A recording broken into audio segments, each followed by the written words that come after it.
కన్నడ భాష వర్సెస్ కమల్ హాసన్ వివాదం మరింత ముదిరింది.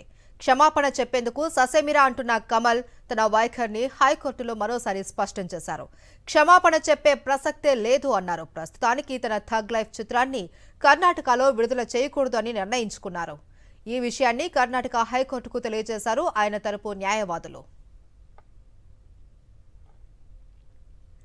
థగ్ లైఫ్ విడుదలను నిషేధించాలి అని కోరుతూ Karnataka film chamber of commerce KFCC దాఖలు చేసిన పిటిషన్ను కర్ణాటక హైకోర్టు విచారించింది. ఈ సందర్భంగా కమల్ హాసన్ పై ఆగ్రహం వ్యక్తం చేసింది. ఎంత పెద్ద నటుడు అయినప్పటికీ ప్రజల మనోభావాలను దెబ్బతీసే హక్కు లేదు అని హెచ్చరించింది.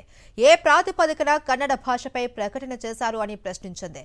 మీరేమైనా చరిత్రకారుడా లేక భాషావేత్తనా అని నిలదీసింది. ఒక్క క్షమాపణ చెబితే అన్ని పరిష్కారం అయ్యేవన్న హైకోర్టు క్షమాపణ చెప్పే అంశాన్ని పరిశీలించాలి అని సూచించింది. అయితే కమల్ హాసన్ మాత్రం తప్పు చేయకుండా క్షమాపణ చెప్పడం తన విధానం కాదు అన్నారు. అవసరమైతే చిత్ర విడుదలను వాయిదా వేసుకుంటామని చెప్పారు.